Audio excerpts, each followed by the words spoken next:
Long before it became the picture-perfect image of suburban dreams, the Cape Cod house was actually the original New England settlers' starter home.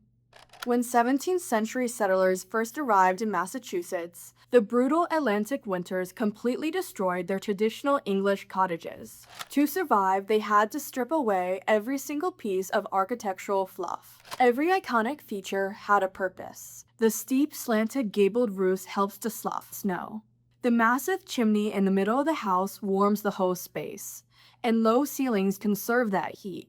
Cedar shutters and shake shingles to protect the house from strong winds. Survival was the priority. You won't find decorative trim or unnecessary ornamentation on an authentic Cape Cod. By the 1930s, this survival home was revived into an American icon. Architect Royal Barry Wills modernized the layout, adding garages, larger windows, and expanded square footage.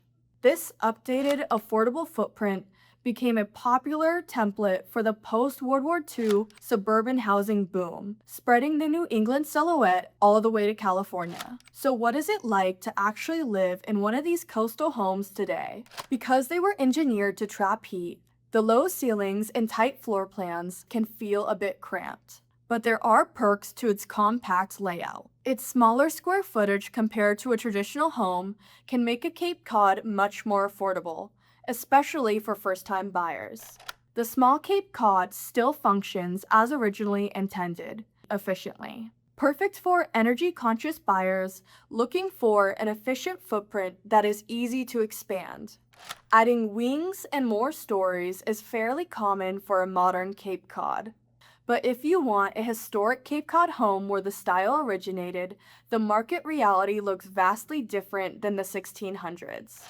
Realtor.com data shows extreme scarcity driving prices on islands like Nantucket well past the $1 million baseline, with luxury coastal listings hitting over $30 million.